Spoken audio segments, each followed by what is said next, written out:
यत्कृपातमहं वन्दे परमानन्दमाधवम्। यं ब्रह्मा वरुणेन्द्ररुद्रमरुतः सुन्वन्ति दिव्यैस्तवैः वैदैः साङ्गपदः क्रमोपनिषदै गायन्ति यं सामगाः। ध्यानावस्थिततद्गतेन मनसा पश्यन्ति यं योगिनो यस्यान्तं न विदुः सुरासुरगणा देवाय तस्मै नमः। देवाय तस्मै नमः। ॐ श्री गुरुभ्यो नमः।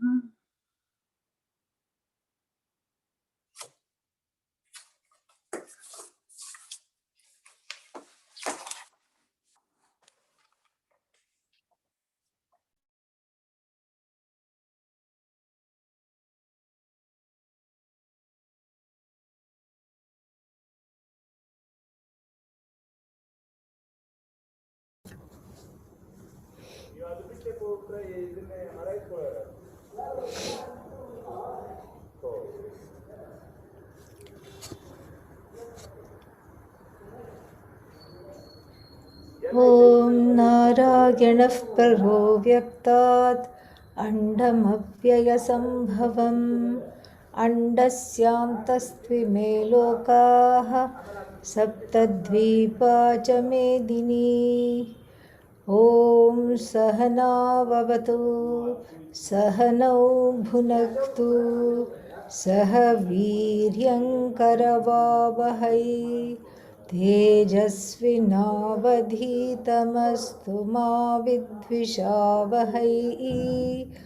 ॐ शान्तिः शान्तिः शान्तिः।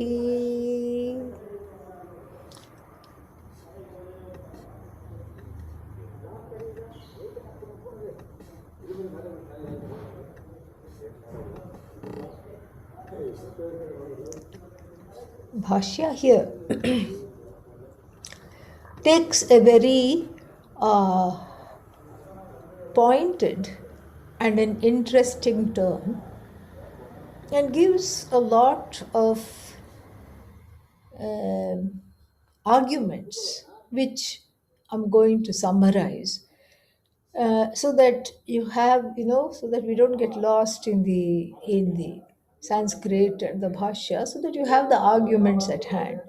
And right now we are in the middle of a very important discussion in the Bhashya about whether this jnanam, knowledge, can, be put together with karma, action, in order to make a nice little package. And that package in Sanskrit, the name of that package is Jnana Karma Samuchaya, to put it in a fancy way. Okay, Samuchaya, a package bringing together Jnana, knowledge, and action. And this is something which is, you can see the force of this argument even now. When you look at the spiritual realm, people are just into action. Knowledge, who comes? Nobody comes, Very, very difficult. The human orientation is to do. I think everybody was a bee in the last life, yeah. That's why one has forgotten how to be. Very ironic. So the human orientation is to keep doing. And therefore one cannot really understand that there is nothing to do. That the problem is of a wrong perception which has to be corrected, and that correction is on the realm of perception. Wrong perception is corrected by the correct knowledge, and the problem is of self-ignorance. The antidote for which is of course self-knowledge. Somehow people, this is a very simple connection. It's not difficult. It's not that people are stupid, and it's not that people don't understand. It's very easy to conceptually see that there is self ignorance. I don't know myself. Point A, point B. Therefore, I come to a lot of wrong conclusions about myself. And then point C, those wrong conclusions have to be corrected by knowledge, because the wrong conclusions are happening on the realm of knowledge. I have wrong knowledge, therefore I have to have the right knowledge. This is something very, very simple. It's not difficult to follow. It's not that people are dull mandas. No, that is not the issue at all. Then what is the issue at hand? The issue at hand is that even though this is understood intellectually, this argument is easy to follow, there is the pressure of the raga dveshas to do something is carried over into the philosophy that one professes. That's why even to this day, usually, who are the people, who are the acharyas, when you see, who have a global following, are those that ask you to do something. Catch the nose, one person says. Okay, catch the nose. The other person, not to be outdone, says, catch the toes. Okay, you keep catching the nose and the toes, perhaps at the same time. I don't know how, but then you do it. And then, and there is this kriya, that kriya. So the human orientation to doing is harnessed by these various philosophies. And maybe there is a place for them, because obviously they are thriving. And what is the place for them? That doing is converted into some kind of a dharmic doing. And that's where it stops. There is no further growth possible. You look at anything. You look at any religion, including the Hindu tradition. You look at any religion, you look at any kind of a thing. It's all about come and do something. Do seva, breathe in this particular way. And this is what it is. Breathe in the moksha, breathe out samsara. And then that itself becomes a kriya. Air is free. Bhagavan has given it in plenty. Trees are there to make oxygen for us to keep it going, unless we cut them. And then what? Breathing is an involuntary action, it happens. And still, to breathe in the moksha and to breathe out the samsara, it costs $500 for a weekend of understanding how to do this. This is how it is. So the orientation to doing here is so strong that Bhashyakara feels the need to attack it on various levels, so that this orientation is exorcised by the sadhakas, the people who are getting ready to continue studying the Gita. That this orientation and the Gita do not go together, regardless of the fact that the Gita is used and is used as a treatise of doing, because Arjuna is told to do something to fight the war. They don't understand the difference, as I said last time, between karma, action, any kind of random action, and karma yoga, an action that is for preparing the heart for knowledge. They don't understand between the two. Arjuna himself has a trouble understanding between the two. He himself has a kind of a black and white mind, black and white mind. And so, it's either action or knowledge. There is no either or.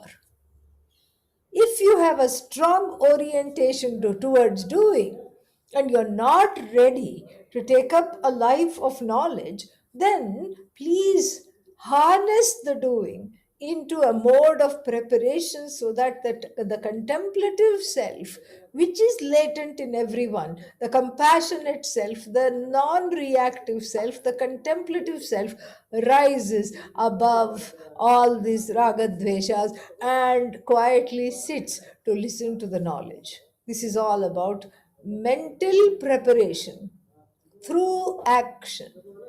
How can the mind be prepared through action? The mind is prepared through action because we cut the string of connection between action and the results of action.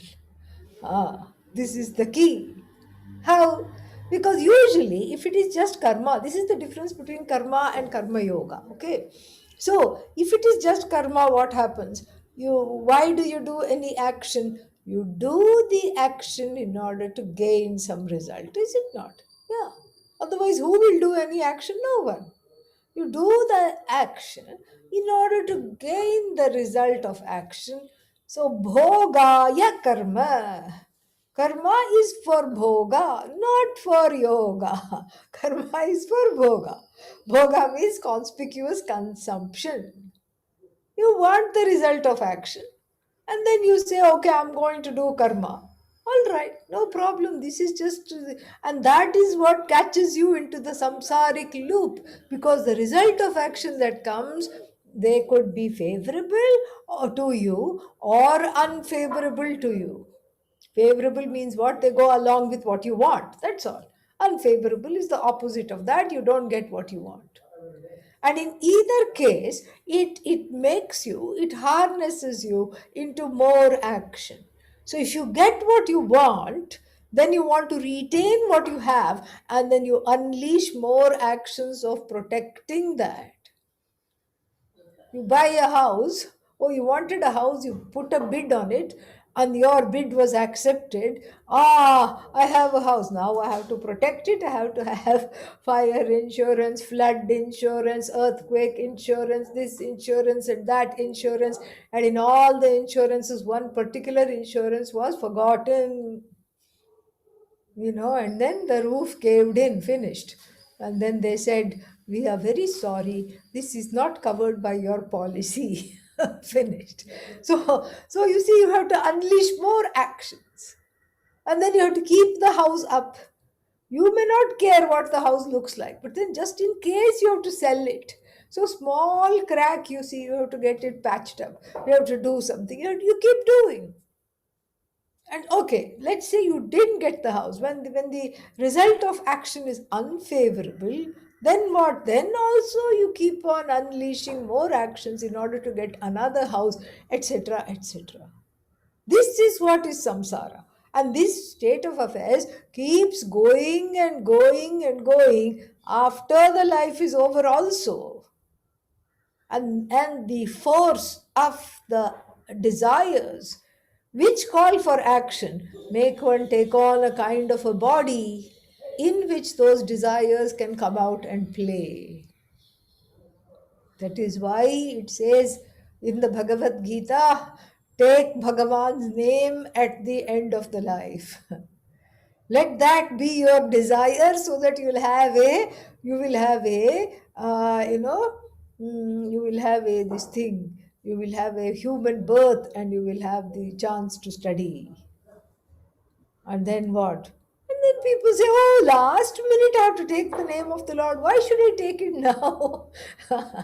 A, you don't know when the last minute is. And B, if you don't practice now, then the last minute you will be thinking of whether my children will fight and whether what will happen to my legacy.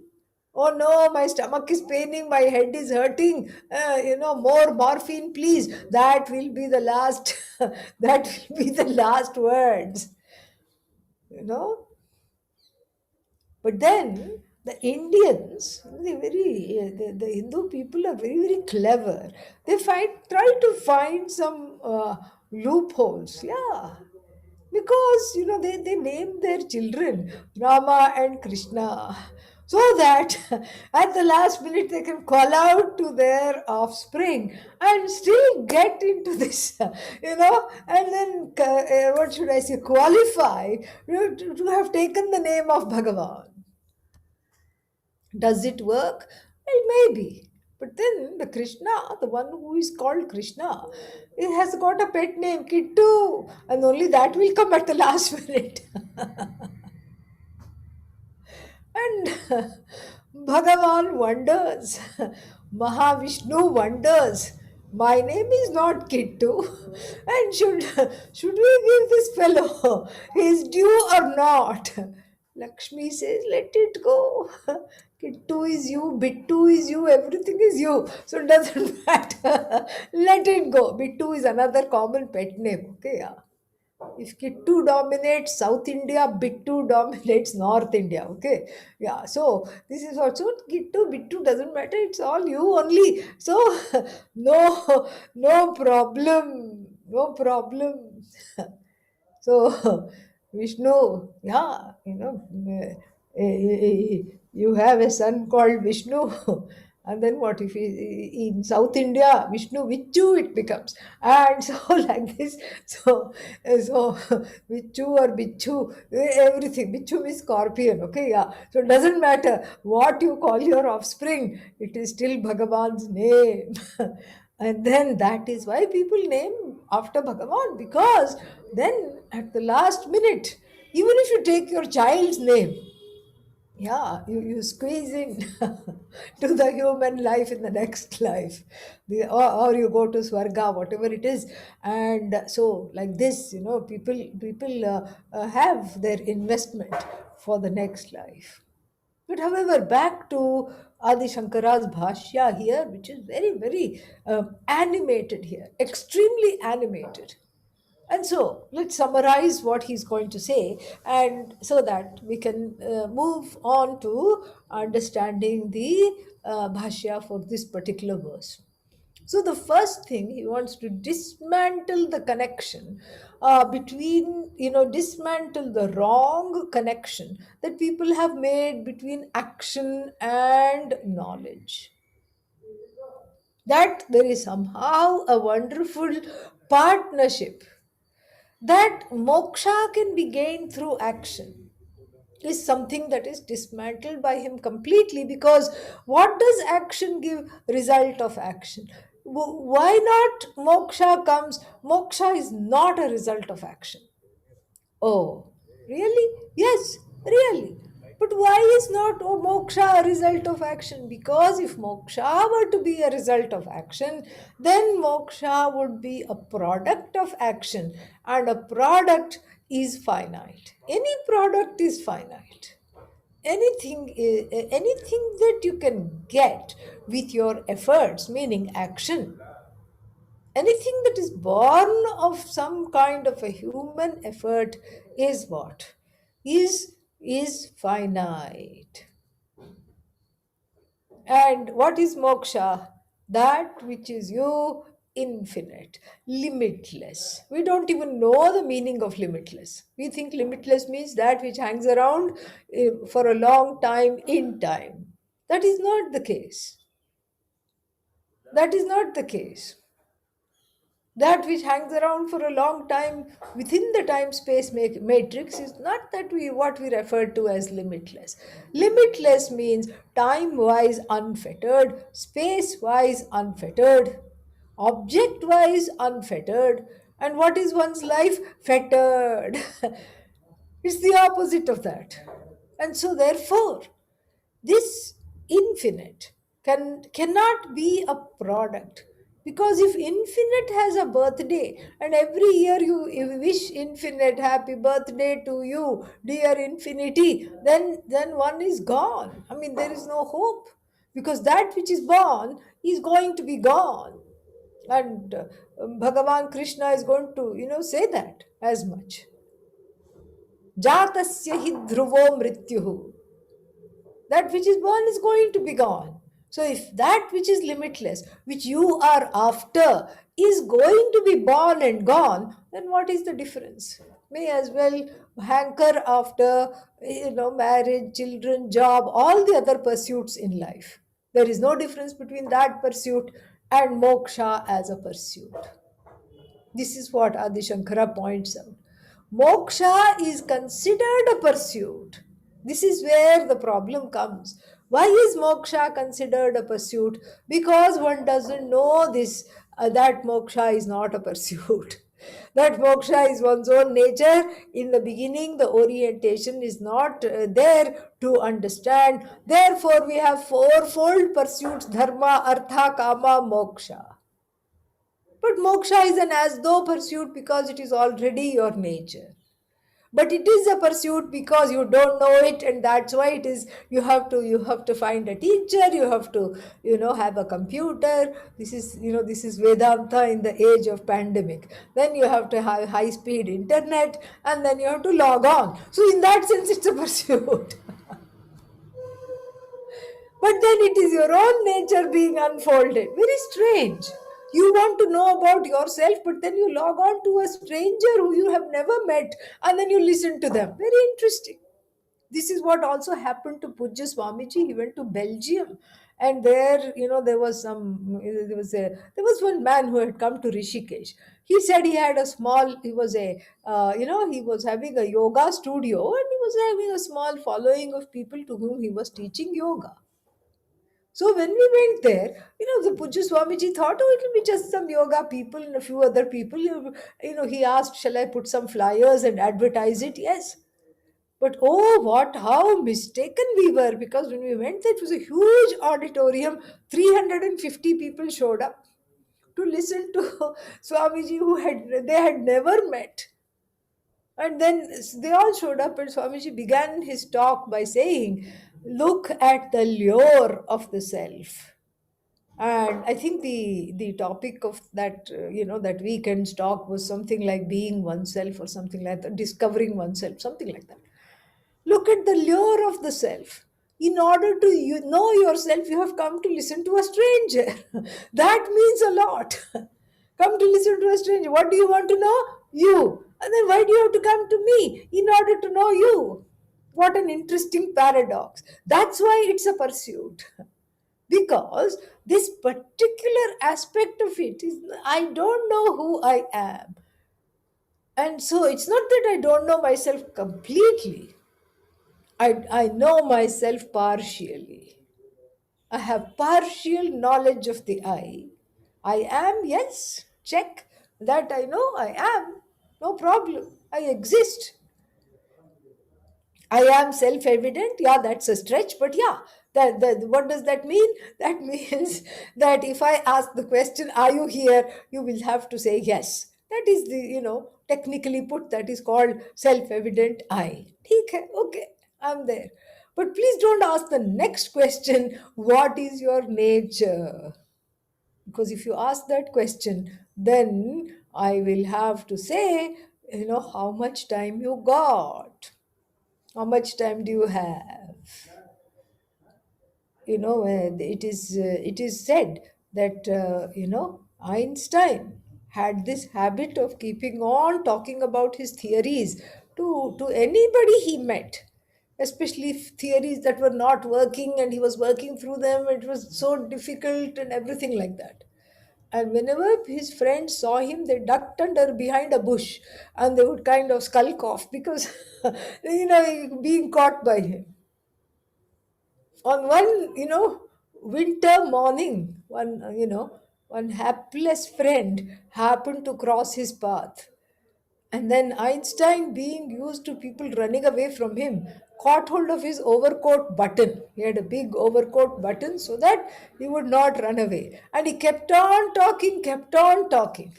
And the man took a blade and cut off that button and let him hold the button. Finished all his work, came back in the evening to find him still holding the button. So this is how the human woes are. Who are you? What are you? Oh, I am only this much. What's that? One completely defines oneself by what one doesn't have, what one should have, what one is about to have, or what one had and lost. This is how one defines oneself. And this definition makes one depressed. Naturally, a recipe for depression is think of all the things you don't have, and in 3.5 minutes you will be depressed. This is what it is. Oh, Adi Shankara says that, yes. Definitely he says that, not in so many words, but he says it in his own way. He says that this is what it is. In 3 minutes or less, you will be depressed, and then what? And then you will want to get rid of the depression, and then because to get rid of the sorrow, then you will find some other series of actions to indulge in, and that will bring in a fresh wave of depression, and then you will be left with feeling sad or angry. And so, therefore, what? So, therefore, moksha is an as though pursuit. I know myself enough to make wrong conclusions about myself. Those wrong conclusions have to be dismissed, put away for good. Those wrong conclusions have to be put away. And therefore, Shastram Patha, Gurum Vraja, take recourse to a guru, study the Shastra. So there is no place for action here. And also in Shravanam, there is no place for action. Because if you are present, the action is enough to just turn on the computer or go to the ashram, whatever it is. And then, beyond that, there is no other thing happening. Why? Because after that, if the ears are open and if the mind is receptive mind means mind has shraddha, the hearing will take place. Hearing is not an action. It happens. It just happens effortlessly. Hearing takes place. Knowledge takes place. So it's a as though pursuit. It's a pursuit. Moksha comes under the pursuit because you don't know and you have to actively desire to know and find a teacher and find something to listen to. Therefore, it's a pursuit. And it is not really a pursuit because what you are searching for, you already are. Whatever you want, you have. Whatever you seek, you are. The seeker is the sought. This is what Adi Shankara summarizes here. That there is no scope for this. And he also talks about the various ways in which, what's his name? Arjuna falls prey to wrong conclusions about himself because of the sense of meanness and myness. And these wrong conclusions about himself, he keeps broadcasting whenever he asks a question, whenever he opens his mouth, ignorance speaks. Because his orientation towards doing is so strong. And on purpose, the Lord teaches Arjuna, Adi Shankara says, so that the doer in all of us is addressed, not just Arjuna. Arjunam nimitti kritya Bhagavan Upadishati. So, Nimitti Kritya means making him the excuse, making him the cause, for making him the poster child of ignorance. So that, and do worship. So, because ignorance causes do worship. And so, making him the poster child of ignorance and do worship, Bhagavan teaches. And how is it that whenever Arjuna opens his mouth, ignorance speaks? Think about it. Guru nahatva mahanubhavan shreyoham bhoktum bhaikshamapi haloke. How to kill the gurus, how to kill all these people. It's better to take a life of alms and then go away from all this. This is again, he doesn't understand. He doesn't understand that he cannot just leave now. It's something that he has started, he has to complete. And also, he's not ready to leave now. He says he's ready. He's ready for a life of sannyasa, but he's not ready. Because it cannot happen just like that. And then, and then in chapter 3, he will say, oh, if knowledge frees and action binds. But why are you talking like this? Well, that's how he talks. Then why are you making me, he's complaining, why are you making me fight this horrid and blood filled war? Chapter 3. And then chapter 5. Well, if sannyasa is the goal, then why am I fighting this war? Same question. The same question keeps coming back in different costumes. Chapter 12. Who are better? Who is better?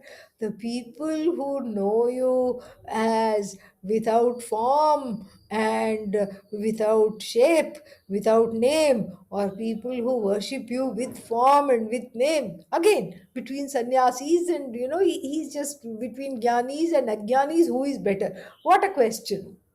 Same question, disguised in a different thing. And again, in chapter 18, even in the last 18, what is Tyaga? How to renounce? What should I renounce? Tell me about renunciation. Same question. And so, whenever he asks a question, it's the same question. And the question is, between it reveals his confusion between action and knowledge. And Bhagavan Bhashyakara, Adi Shankara, brings out this quandary in Arjuna's mind. And not only does he bring it out, he says each time when the Lord responds, when Lord Krishna responds to him, he responds to the spirit of the question and says that there is, even though action and knowledge are two different things, and what you need is knowledge. You are not prepared right now because look at the state you're in. You're not prepared to lead a life of sannyasa. Therefore, harness the action for mental and emotional growth, for emotional maturity. Each time the Lord is consistent. I have given you these two paths. The first path you do not qualify yet. The path of knowledge, when you tread, it will be very difficult. Sannyaasastu mahabaho dukkhamaptum ayogatah. Ayogatah means without karma yoga. Sannyasa is extremely difficult to gain, to live, to understand. Therefore, what? Therefore, please, oh Arjuna, understand that you have a wonderful opportunity. These people are right there. You have an action that is given by Bhagavan. Use this by letting go of the penchant for the results of action. You cut the link between action and results. Then it becomes Karma Yoga.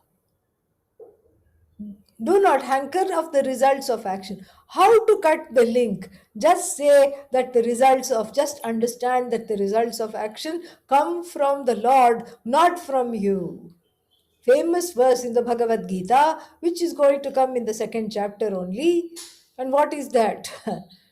Karmani eva adhikarahate. You have a right to action, but the results are given by the Lord. So, therefore, seeing this fact, you cut the result between action and so cut the connection that you have wrongly made between action and results. And how to do that? Bring in Bhagavan as the giver of action. And then bring in Bhagavan as the actor, and you are as an instrument. And for those studying Sanskrit, so from the first case, put yourself in the third case. Yeah, you are the karta, aham karta. No. So you put yourself in the instrumental case. you know you put yourself, you are an instrument of action, you are a karana, you are an instrument of action. So you're not an agent of action, you're an instrument of action. And then who is the agent? Bhagavan. Whatever question I ask, the answer is Bhagavan. Okay, who is the agent? Bhagavan. Who is the doer? Bhagavan. Who is the giver of the result of action? Bhagavan. And then from that standpoint, when you act, then what happens? then you don't incur papa, because then the raga dveshas, after having a little bit of a tantrum and doldrum, then what happens? They stand aside. They give you the space to gain that emotional maturity. This is something fantastic. This is karma yoga, where the action is just for your own growth. And if the action is just for your own growth, then you don't care about the results of action. You do what you have to do without wondering and thinking about what it will yield. So every relationship is purified for the sake of the result of action. And this is already there in the Hindu Dharma. This is one more reason why we give Bhagavan's name to children, or we give the name Prasad, Rama Prasad, Krishna Prasad, Durga Prasad. This is a very healthy parenting tip, because if the child becomes a, what should I say, becomes an outlaw after growing up, it is Prasada, it is Bhagavan's problem, not your problem. we have a embattled politician in India. His name is Lalu Prasad, and Lalu means baby Krishna. And I always laud the mother of this Lalu, because the mother took one look at this baby and said, okay, this is Krishna's problem, not my problem. Okay, he's caught in many scams, and he's imprisoned. And so this is how one, even the children are from Bhagavan. Marriage is again, Bhagavan. Really. I mean, absolutely, marriage is Bhagavan, because even if you choose the life partner, you're in for so many surprises. You don't know what's going to come, because they themselves don't know what's going to come. They themselves are surprised, and you are even more surprised, and this is what happens. And marriage is not an end in the Hindu Dharma. Marriage is for yoga, not for bhoga. And this is sort of signed, sealed, and delivered even in the marriage rituals, especially in South India. You have a thing called Kashi Yatra.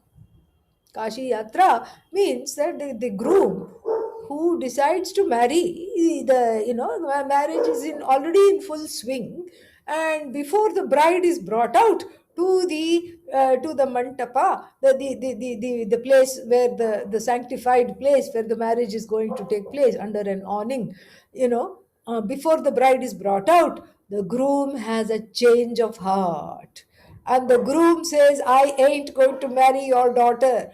What? Why? You liked her. You said yes. Now what happened? Well, I have seen the light. What have you seen? That nothing is there in marriage. I need jnanam, not marriage. And where is jnanam? In Kashi, where all the Vedanta Pandits are sitting, waiting for shishyas, waiting for students. And I'm going to Kashi, off I go. And the groom heads and takes a few steps towards the northern direction. And the parents of the bride kind of buy him off, and they give him a watch, they give him a coconut, they give him an umbrella, and says, no, no, no, come back, or whatever they say. I didn't understand this as a child. So as a child, when I saw this Kashi Yatra, it was very, very, I used to get very annoyed. I used to say, what kind of a fellow is this? He's changing his mind, waffling all the time. And on one such occasion, somebody was getting married. I don't know who and some cousin or somebody. And I went and told the cousin, don't marry him. He doesn't know how to make his mind. You also say, I'm not going to marry him. But later on, I understood the beauty of this Kashi Yatra. The groom says, I'm heading towards knowledge. Kashi represents north, north represents moksha, north represents knowledge. I'm heading towards knowledge. And then the words that the parents of the bride say is very, very beautiful. They don't say, don't go, come back. No. They say, please go, we are very happy with your decision. But the road is difficult to travel alone. take our daughter with us, who will be a fitting companion for you. And she also wants moksha. Why do you think you are the only one who wants moksha? Both of you go together. This is what the parents of the bride say. Imam Kanyam su alankritam.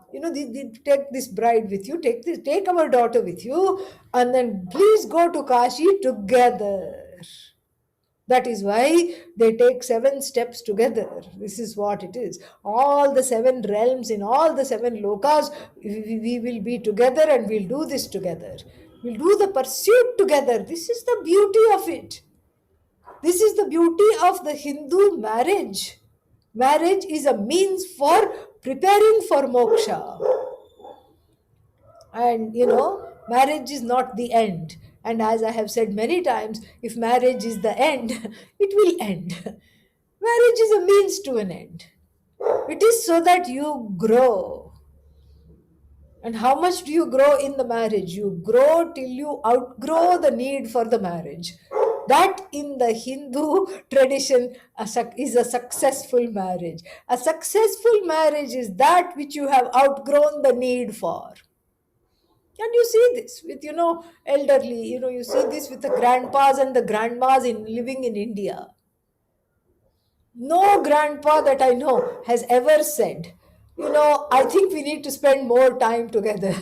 And no grandma says, you are always reading the paper. I think you need to pay attention to me. No. She has her own life. He has his own life. And once in a while, over the dinner table, they meet. And then they acknowledge each other's presence. Oh, you're still alive? Oh, great. I'm alive too. Simple. That's how it is. That is a successful marriage. You have outgrown the dependency. You have accepted the person with all their idiosyncrasies because you're not interested in the idiosyncrasies. You are interested in your own personal growth. And in fact, you are thankful for the other person's idiosyncrasies because of which you have grown. This is wonderful, because of which you have grown. Now that person can have all kinds of idiosyncrasies, personality disorders, anything they can have, and you are no longer affected by them. You're no longer affected by them. I still remember I had gone to Bhiksha one time with the Pujya Swamiji, and there was this highly controlling woman. And the man, poor thing, was just on the sidelines. Literally, he was on the side. And so we entered. She did the arati. She said, "Come on, you can hold one end of the plate." And then he came, poor thing, obediently and held one end of the plate and did arati to Swamiji. And then Swamiji sat down and he was just standing in front of Swamiji wanting to say something to him. And the lady came and said, "Why are you standing here? Go somewhere else." And the poor fellow went and stood on the landing of the staircase because he could see everybody and he was just there watching everything unfold. All the guests coming in and then Pujya Swamiji talking to everybody and Pujya Swamiji giving prasad. All this he was watching. And then she wanted to go up the stairs and get something, and then she shouted at him there also. She said, "What are you doing here?" And then, and then Pujya Swamiji handled it in his own way, because he knew that the man needed a break. So he called out to the woman and then gave the best prasad that was there, what is that, fruit basket. The entire basket he put in her lap. She was terribly happy. And then the fruit basket was so heavy, she couldn't get up without. And then Pujya Swamiji went on talking to her, couldn't get up without looking rude and without interrupting Pujya Swamiji. And then Pujya Swamiji looked at the clock and said, "It's time for me to talk. Why don't you just sit here right by me?" And all the guests, starting with her husband, exhaled with relief and exhaled audibly. So he had his own way of managing. And then when the husband, came to receive prasad, he had tears in his eyes, tears of gratitude. "Swamiji, you have come to my house. How wonderful." And then, Puja Swamiji, and then the lady got up and was busy attending to the meal or something. Puja Swamiji asked him, I still remember, how do you handle it? And he said, with your grace, with your grace, I have reached a place. I'm reading Gita, I'm studying Gita, home study, and I listen to all your talks with your grace. It doesn't bother me at all. She says, clear out of this place, I clear out of that place. It's just the body mind sense complex that goes from one place to another.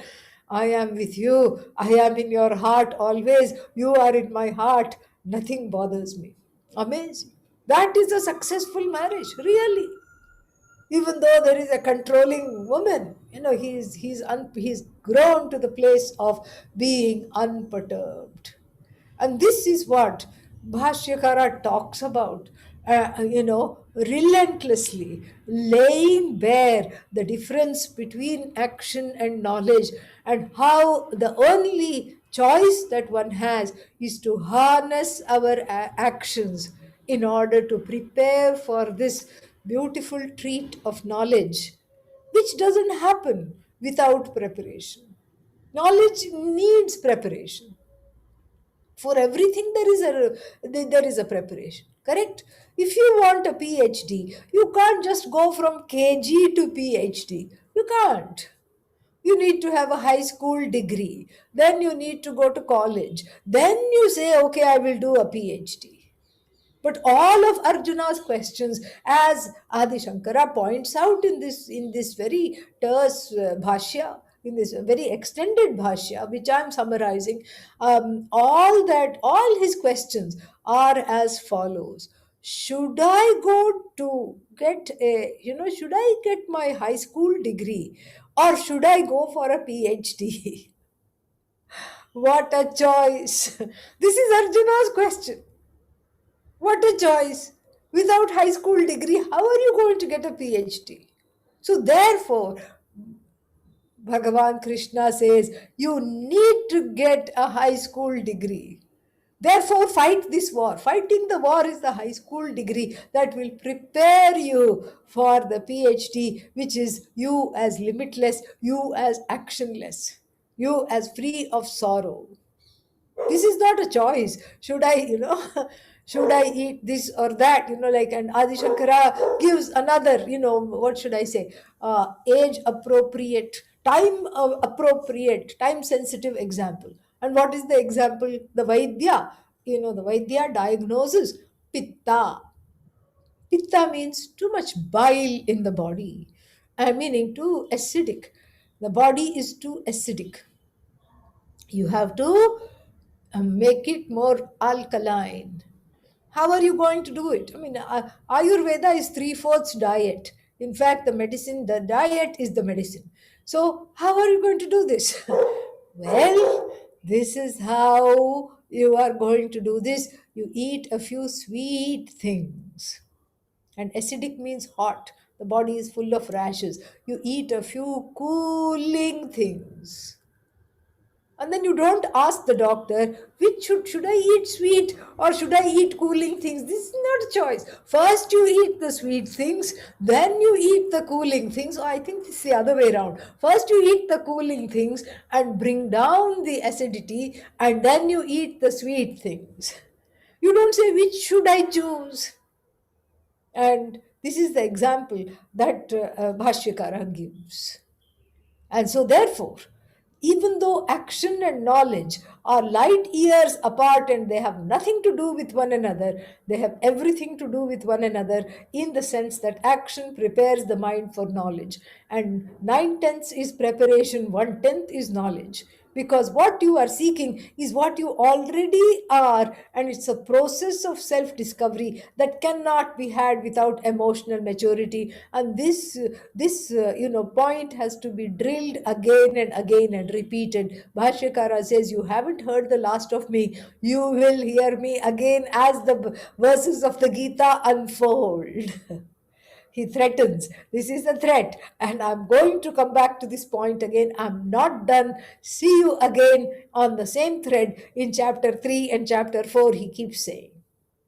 Then he addresses another very important doubt. You know what that doubt is? You see enlightened people, people who understand that I am not the body, I'm not the senses, I am the whole, I am Sarvatma, I am Bhagavan. People who know this, you still see them acting. The jnani, if you offer bhiksha, obediently, takes and eats. Eating is an action, correct? And the jnani teaches. Teaching is an action. And sometimes what people do, they go to extremes. And in Rishikesh, you see all kinds of things, very interesting things you see in Rishikesh.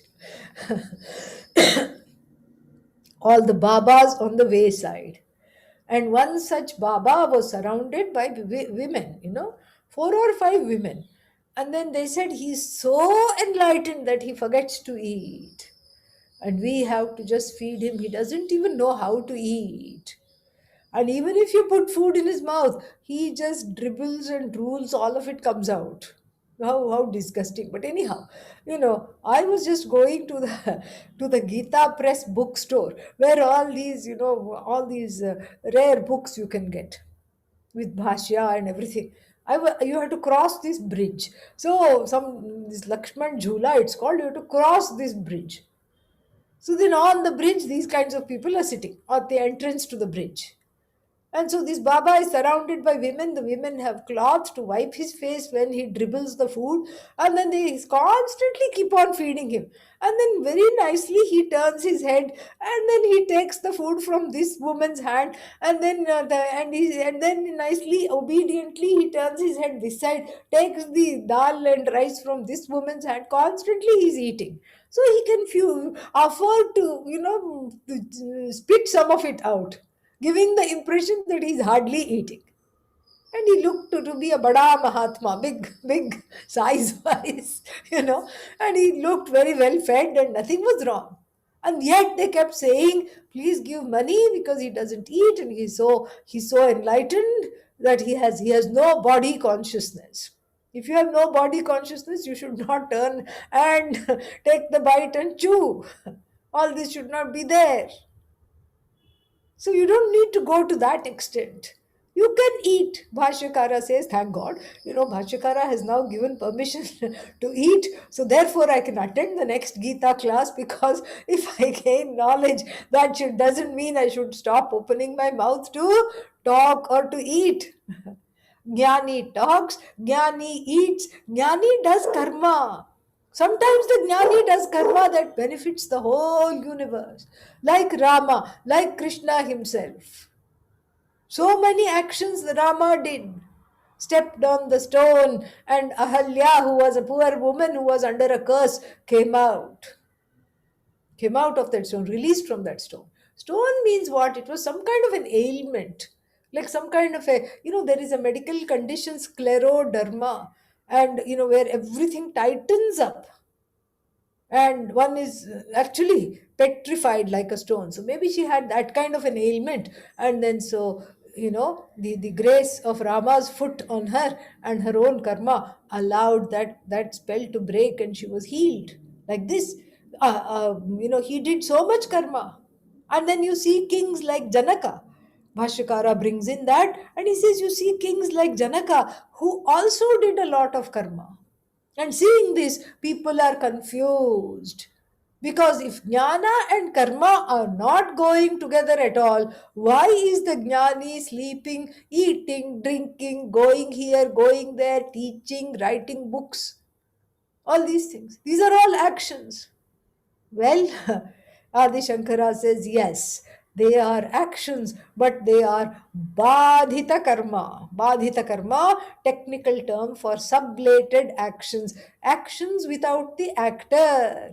Without, what do you mean actions without an actor? It's not a ghost who is doing the action. No.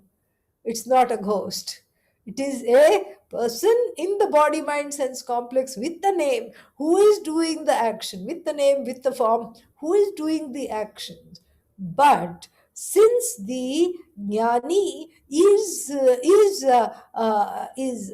understands himself or herself to no longer be the actor, does not identify as the actor.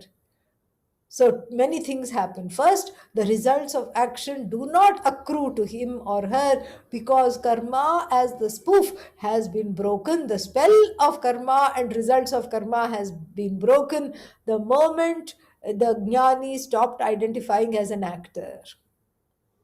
When the karta is falsified, the karma phala coming to that person is also falsified. So that's number one. And number two, so all the actions therefore become as though actions. As though eating, as though drinking, as though going, as though coming, as though leaving, as though returning, as though sleeping, as though waking up. All of it is as though. Why is it as though? Because even though the person is playing in the realm of actions, the person has self awareness to know I am not the actor. I'm just engaging in these actions. Some of the actions are for Sharira Yatra, to continue with this journey of this body. Because if the jnani doesn't brush the teeth, nobody will come to class. Because if the jnani doesn't take shower, so therefore it is an action that benefits everybody. Shaucha, all these things.